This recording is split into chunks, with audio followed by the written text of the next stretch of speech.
previous lecture, we discussed about outbreeding devices. Outbreeding devices means what are the devices what plant will adapt to go for cross pollination. We discussed. There are 5 devices we discussed in the previous lecture.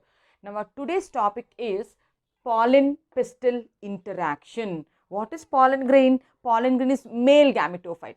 What is pistil? Pistil is a female reproductive part of a flower which contains stigma, style and ovary.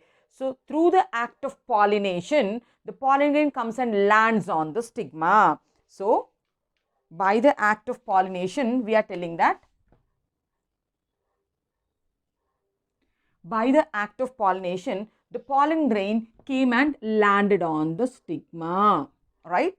The pollen grain came and landed on the stigma. So, I am drawing different pollen grains. Now, this process of transferring the pollen grains from the stamen to the pistil is called pollination, that we covered. Now, come on, see here, pollination, does it guarantee that when the pollen grain comes and lands on the stigma, then male gamete will be sent inside? No.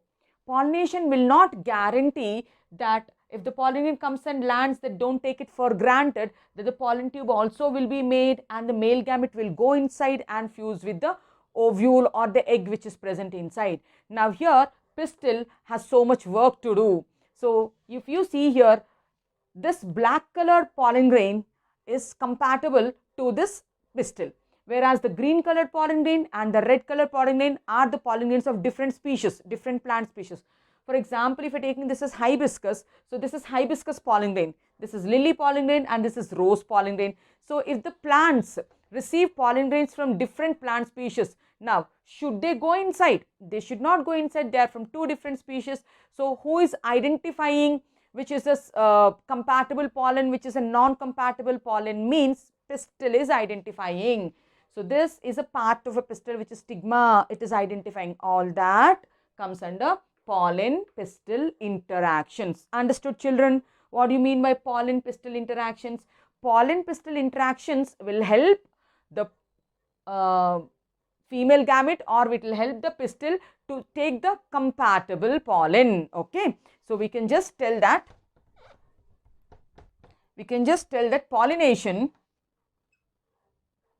pollination does not guarantee, it does not guarantee that right pollen lands on the stigma. So, just now I showed 3 different pollen grains I showed. So, it doesn't guarantee you that the right pollen landed on the stigma. What do you mean by right pollen? Compatible pollen, right? Right pollen means compatible pollen grain, right? Compatible pollen grain. Often what happens, wrong type of pollen grain also comes and lands on the stigma. Often wrong, see abbreviation if I am using PG means pollen grain, okay. Often wrong pollen grain also lands.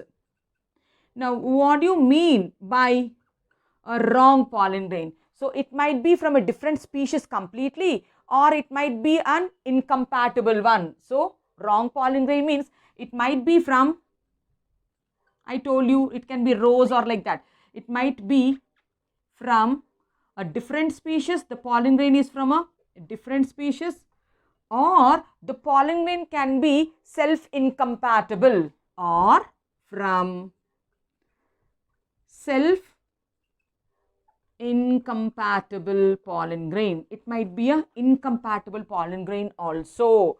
So, then who will have the ability to identify, okay, this is compatible for me, this pollen grain is not compatible for me? Pistil. Pistil will have an ability to recognize whether it is a compatible pollen or non-compatible pollen. So, let us write down the third point. We are telling pistil has an ability. It has an ability to recognize compatible pollen grain from, it can recognize compatible pollen grain from non-compatible pollen grain, from non-compatible compatible pollen grain. Okay. If it is a compatible pollen grain, what will pistil do? If it is a non-compatible pollen grain, what will pistil do? Let us see that.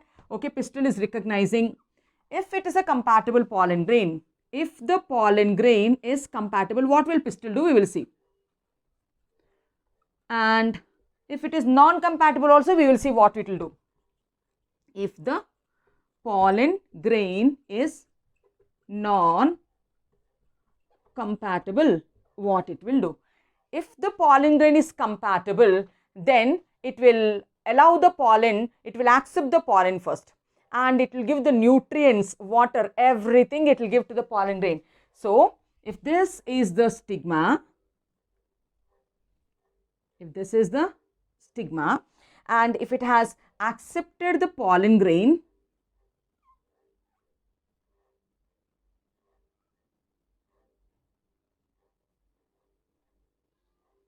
it has accepted the pollen grain. If it is a compatible pollen grain, what it will do? The pistil will accept it.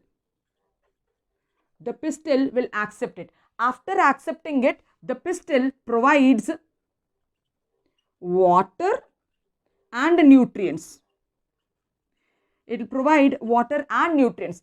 Taking that water and nutrients from this germ pore, through this germ pore, pollen starts germinating. By taking water and nutrients, what happens? The pollen grain starts germinating. The pollen grain starts germinating. It starts germinating and it makes a pollen tube. It will germinate. And can you see here? It is making a pollen tube, right? So, the pollen grain starts germinating and the pollen grain forms pollen tube. If it is a compatible pollen grain, then pistil will allow all these things. What pistil will do? First, it will accept the pollen grain. Then it will provide food, water, nutrients to the pollen grain. Then it will promote it. Yes, now you can germinate, it will tell. It will germinate. It will germinate and it will make a pollen tube. After the pollen tube is formed, what happens? It promotes post-pollination events. So, pistil, what it will do, children? It will promote post-pollination events. What do you mean by post-pollination events? The male gametes will descend through this pollen tube. They will reach the female gamete egg. They help in formation of zygote. Zygote develops into embryo. All this is post-pollination, fertilization events. So, through this pollen tube, post-pollination events will happen. So, this is a case if the pollen grain is accepted by the pistil.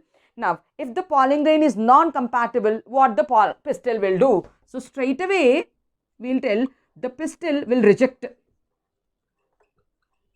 The pistil will reject the pollen grain. How it will reject the pollen grain? First of all, it will not supply nutrients. Pistil do not supply nutrients. It will not supply water. It will not supply nutrients to the rejected pollen grain. If it is not supplying nutrients, can the pollen grain germinate? Pollen grain will not germinate. If it is not germinating, pollen tube is formed. It is not formed. So, it will not supply nutrients. So, pollen grain cannot germinate. It cannot germinate. And then we can tell that pollen grain cannot develop pollen tube.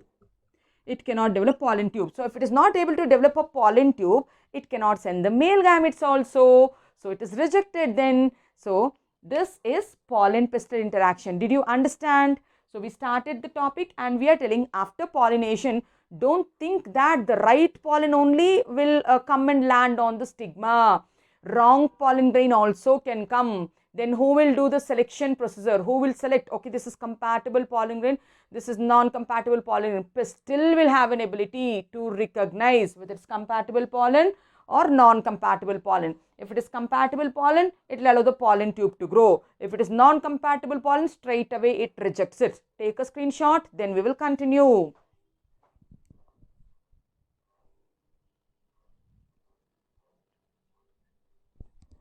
Yes.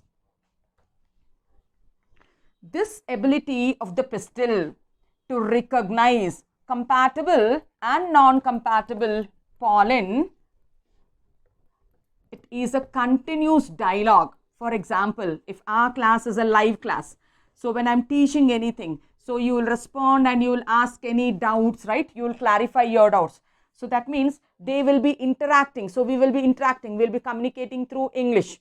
In the same manner, here in pollen pistil interactions, the components which are present on the pollen grain, the chemical components which are present on the pollen grain will react with the components which are present on the pistil. So they are making dialogues with each other, but the dialogues are not like us in English or in other language. The dialogues here are chemical dialogues. Understood? So we can tell the ability of the pistil to recognize is followed by these interactions. We can tell these interactions between pollen and pistil. The interactions between pollen and pistil are continuous. They are continuous and we call them as chemical dialogues. They are called as chemical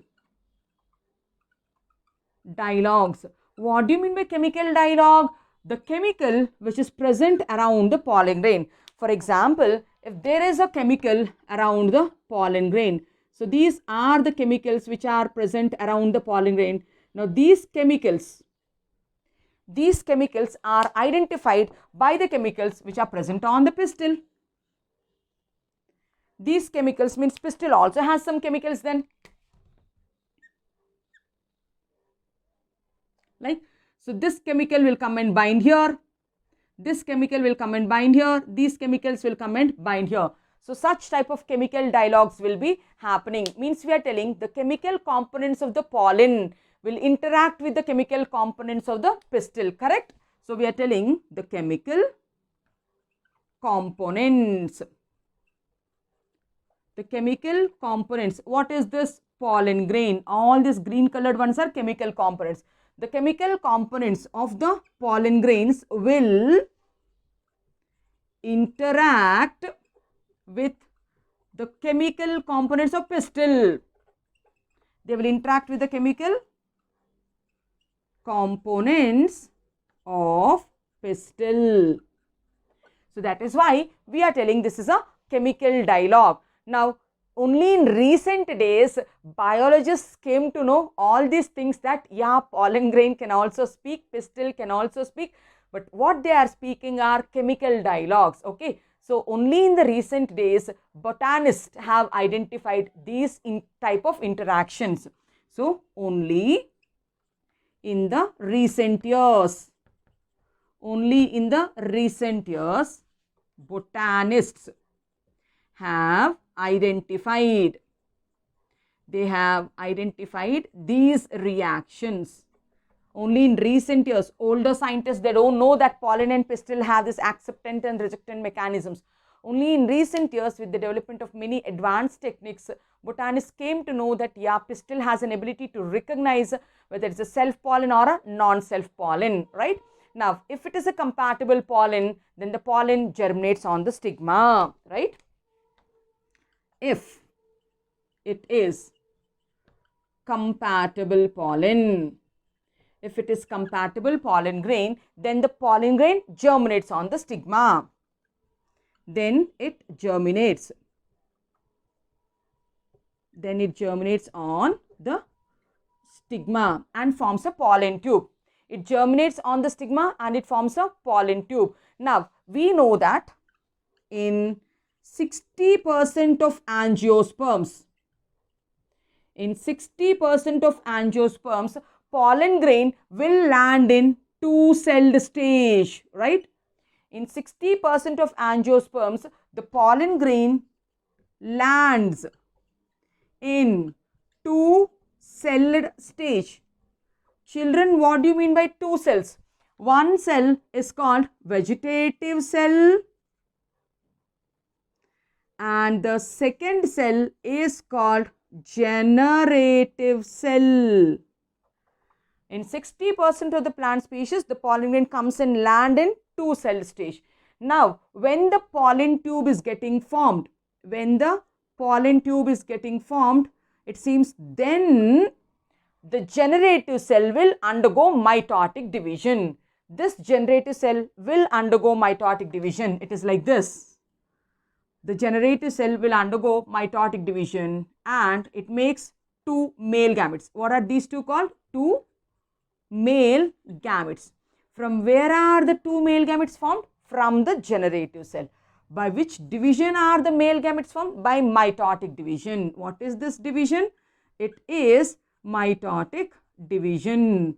Since through the pollen tube male gamete should go, no? So that is why in 60% of angiosperms, when pollen grain lands in the two cell stage, they divide mitotically. They divide mitotically and form two male gametes.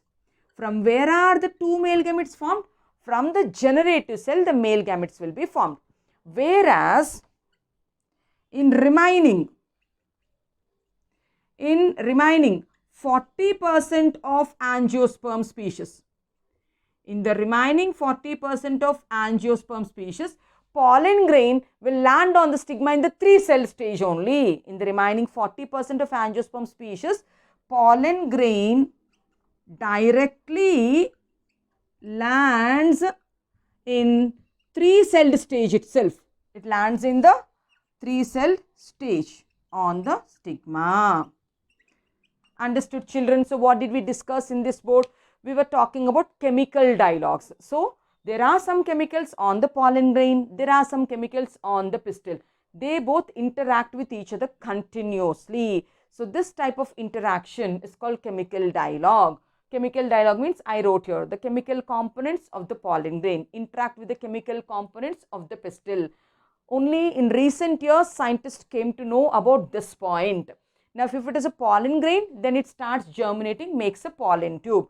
In most of the cases, in 60% of the plants, pollen grain comes and lands on the stigma in the 2-celled stage. Now when it lands in the 2-cell stage, when the pollen tube is forming, it is at this time the generative cell will do one more mitotic division, makes two male gametes. In the remaining 40% of plant species, pollen grain will directly land in the 3-celled stage itself. The pollen grain is directly land, if this is called 3-celled pollen grain. This is called 3-celled pollen grain. Take a screenshot, we will discuss.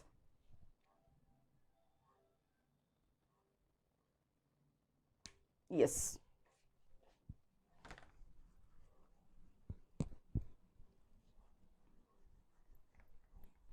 Now this pollen tube should protrude through the stigma and the style. Now for that, what pollen grain will do, you know? The pollen grain will secrete enzymes like pectinases and hydrolytic enzymes. Okay. So the pollen grain eats its way, means it is making its way by secreting enzymes, Pollen grain is secreting enzymes like, what are the enzymes? Pectinases and hydrolytic enzymes. The pollen grain will secrete pectinases and hydrolytic enzymes. What will this pectinases and hydrolytic enzymes will do?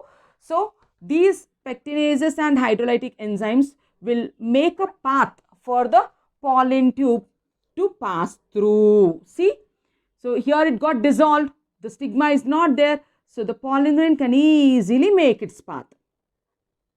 So the hydrolytic enzymes will dissolve all the cells and they will make the path for the pollen tube to pass.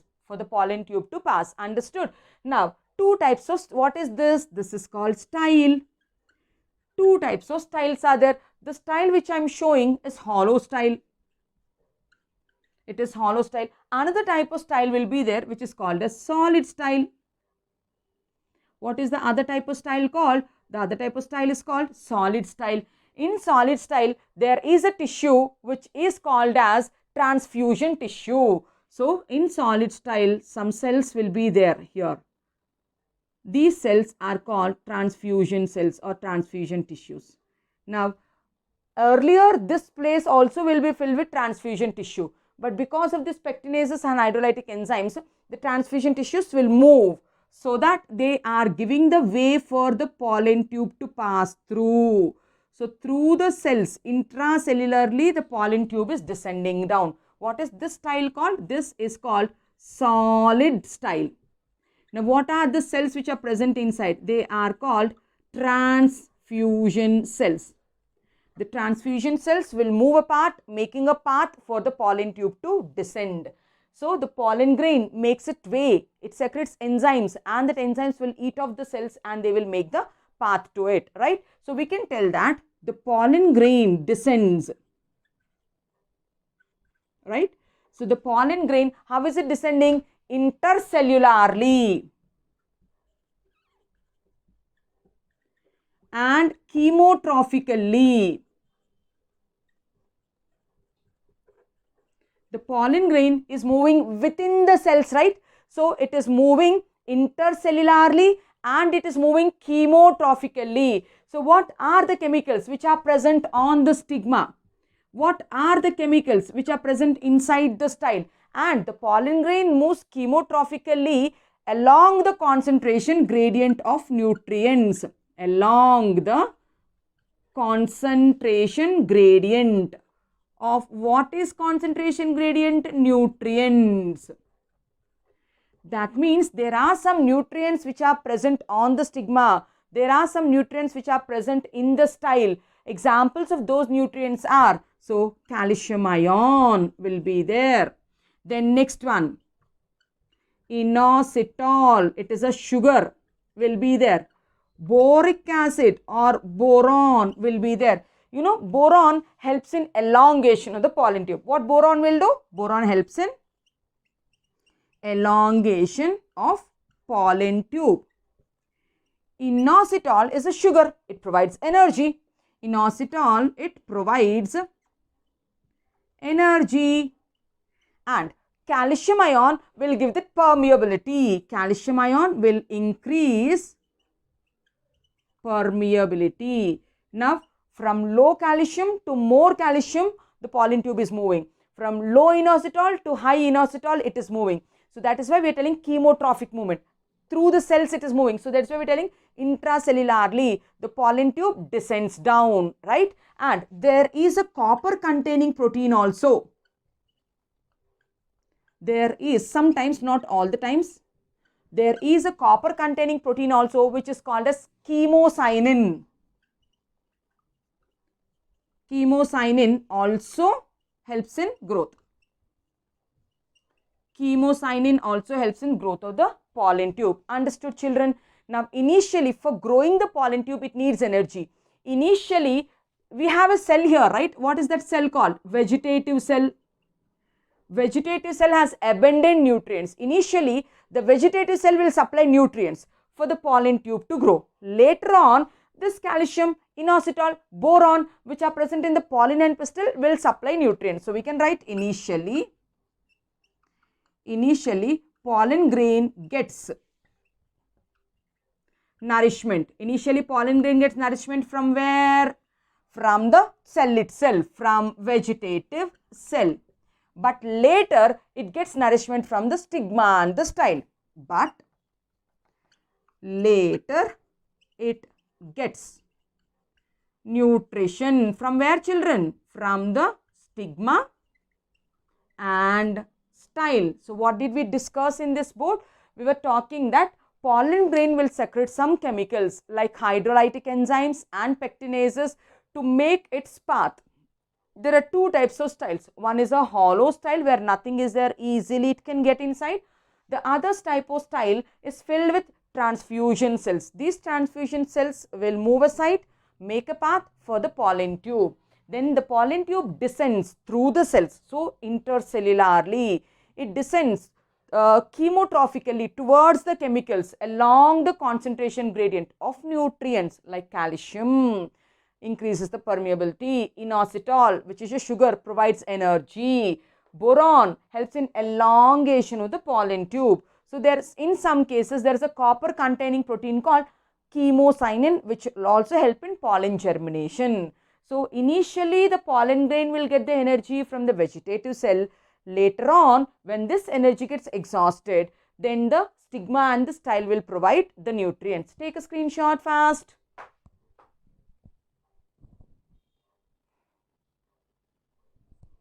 Right.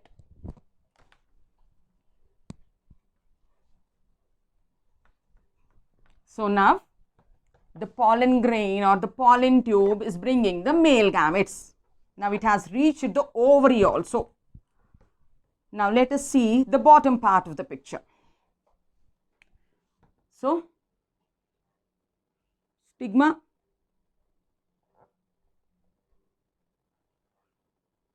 pollen tube, style, ovary, and here we have ovule. Inside the ovary is ovule. This is the embryo sac. This is the nucellus. Inner integument. Outer integument. The cells which are inside, 3 antipodal cells are there. 2 synergids and 1 egg cell is there. 2 polar nuclei are there. Okay. So this end is called callosal end of the ovule. This end is called micropylar end of the ovule. Now carefully observe, right? So the pollen tube is coming down. The pollen tube is bringing the male gametes. So see, it is bringing the male gametes. And the pollen tube is sending the male gametes. This is the pollen tube. It is sending the male gametes through the micropylar. So if the pollen tube enters through the micropylar end, then that is called as porogamy. What is porogamy? Porogamy means where the pollen tube enters the ovule. The pollen tube enters the ovule through the micropyle. If it enters through the micropylar end, then that is called as porogamy, because here is the egg, right? So it can easily send the male gametes. What are there inside? So 2 male gametes are there. So they are going this way, and porogamy is a common type of passage. So porogamy is a common type. Now in some cases, you know, in some cases, I'll write here.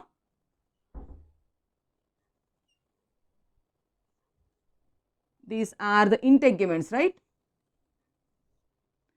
In some cases, the cells we are drawing with blue, antipodals, polar nuclei, synergids and the egg. In some cases, the pollen tube enters through the callosal end. This end is callosal end. Instead of coming all throughout, it is directly descending down. So if it is entering to the callosal end, then also it has to enter this way only. Then also it should enter this way only, because egg is here. But it has entered the ovule through the callosal end. That is called callosogamy. So what is that picture referring to? This picture is called callosogamy. So what is callosogamy? If the pollen tube enters the ovule, if it enters the ovule through the callosal end, it is called callosogamy. Third type is there. I'll write here. In the third type,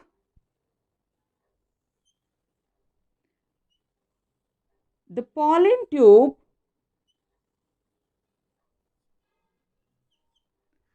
so inside we need to draw the antipodals 1, 2, 3, synergids 1 and 2, big egg cell two polar nuclei, right? In the third type, the pollen tube enters through the integuments. So here is the pollen grain. It made a pollen tube. This pollen tube is entering like this. If the pollen tube is entering, how it is entering? It is entering through the integuments, or sometimes the pollen grain enters through the funicle. This is funicle. So through the funicle if it is entering. The pollen tube, if it is entering through the funicle, this is funicle. The stalk of the ovule is called funicle. If the pollen tube is entering through the funicle or through the integuments, from lateral sides if it is entering, this is called as mesogamy. What is this called as? Mesogamy. Now, what is mesogamy?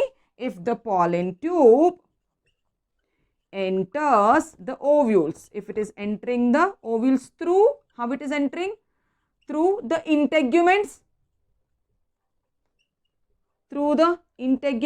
or funicle, then that is called mesogamy. But the common type is porogamy. Straight ahead entering through the micropylar and sending the male gametes is called as, what is it called? Porogamy. Take a screenshot fast.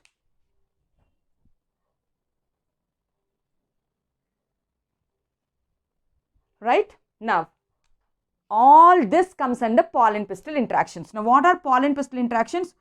All the interactions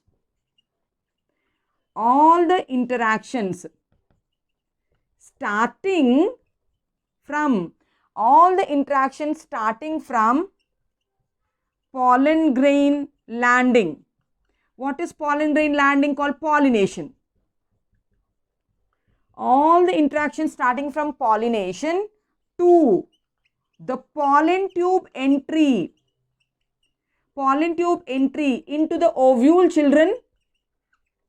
From the time the pollen grain came and landed on the stigma, so acceptance or rejections and germination, forming a pollen tube, and the pollen tube descending down, taking the nutrients, growing and coming here and entering into the ovule. From here to here, all these interactions will come under pollen pistil interactions. All together is called as pollen pistil interactions. This is called pollen pistil interactions. Now, this pollen pistil interactions plays very important role in crop breeding. This pollen pistil interactions play a very important role in crop breeding. So, this knowledge will help the people to manipulate the pollen grains.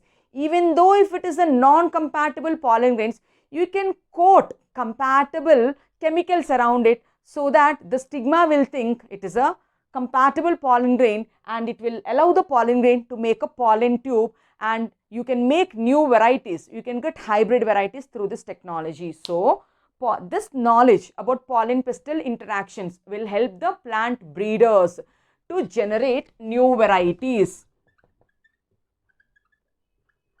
This knowledge about pollen pistil interactions will help the plant breeders to generate new varieties. Even though if it is a non-compatible pollen grain, you can coat some similar chemicals so that the pistil will accept it and new variations, new varieties will form. Okay, so that comes under artificial breeding. Shall we discuss about artificial breeding also?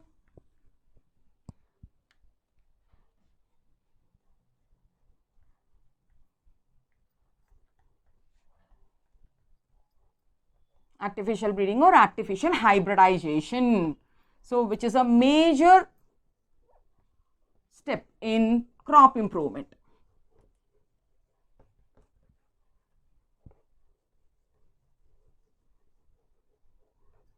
So, what is that technique I am talking about? Artificial hybridization. We are talking about artificial hybridization. What do you mean by artificial hybridization? Means, so we want to drop our pollen grains on the stigma and we want to get superior varieties. For that, what we need to do, if we are taking a bisexual flower, if we are taking a bisexual female flower, so means this plant I am going to use it as a female plant. So bisexual means androecium, gynoecium, both are there. This is petal and this is sepal. Now, if this is, it is a bisexual flower because both the sex organs are there. And if you are going to use it as a female plant, female parent. So, female parents means we are going to handle the gynoecium here. Now, we don't want these pollens to drop. So, what we need to do in artificial hybridization means we need to cut off the anthers. We need to cut off the stamens. So, I brought a scissors. I am cutting the stamen. I brought a scissor and I am cutting the stamen. So, I am cutting off the stamen. So, when I cut off the stamen, how will the flower look like? It will have only pistil, right?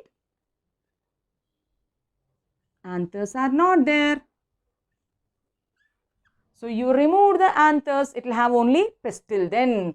Now, after trimming it, so you got only pistillate flower. What is this process called? Removal of anthers, cutting of anthers is called emasculation. This process is called emasculation. What is emasculation? Cutting off the stamens is called emasculation. When are you supposed to do emasculation? When the flower is in the bud stage itself, when it is not yet opened. So, mechanically we will open it and we will cut down the young anthers so that to ensure that anthers did not dehiscise and the pollen grains are not reached the stigma. So, emasculation, when should we do? Emasculation should be done in bud stage. We should do it in the bud stage itself. We should do it in the bud stage itself. Okay, so we remove the anthers. But by air or by some agent, some unwanted pollens can also come. For that reason, so cover it. Take a cover. Keep the flower inside. Tie it off. What is this called? After doing emasculation, we are bagging. After doing emasculation, we are bagging it off. So that bagging will prevent unwanted pollen grains, right? Bagging prevents contamination. Bagging prevents contamination with unwanted pollen grains. Unwanted pollen grains will not come because you have bagged it, you have sealed it. Now, we will wait till the stigma becomes receptive. Once when the stigma becomes receptive, means stigma matures. Once when the stigma becomes receptive, what do you mean by receptive? Matures. When it is matured enough means it has developed its egg. It has developed its egg. So, when it has matured enough, then what we need to do? Open the bag. Open the bag. Yeah, we opened the bag. We opened the bag. Then, bring your desirable pollen grains from a superior parent. So, drop superior pollen. So, this process of dropping superior pollen grains is called dusting. Dust the pollen grains. After dusting the pollen grains, again close the bag, again tie it off. Okay. So, after dusting the pollen grains, rebag it again. Rebag it again. Again bag it. Why are you bagging it? Again, we don't want any contamination. Rebag it. Then, these pollen grains, we know what will happen. These pollen grains will go inside. The pollen grains will take male gametes. Male gametes will go and fuse with the female gametes and it helps in fertilization. It helps in fertilization. And we will be getting new varieties. Of course, we will be getting hybrids. So, this is about artificial hybridization. We will do artificial hybridization for a bisexual plant like this way. Now, if the plant is unisexual, means it is having female flowers only, means it is having only pistil. It's having only pistil. It's not having anther. If it is a unisexual flower means only male flower or only female flower. Now, I think we can skip emasculation. Anther is not there. Anther is not there. Plant, if it is unisexual, means if it is a female pistillate flower, no need of emasculation. No need of emasculation. If stamens are there, then we will cut it. It is already a female flower, unisexual female flower, then go directly bag it. Go directly bag it. Wait till it matures. When it matures, then bring your desirable superior pollen grains, then dust it, then again rebag it. So then you will get hybrid, right? So this is all about our today's topic, pollen, pistil, interaction, followed by the entries of the pollen tube, porogamy, mesogamy, callosogamy, followed by artificial hybridization. In the next lecture, we'll talk about double fertilization. If the content is informative, like, share and subscribe to my channel. Thank you.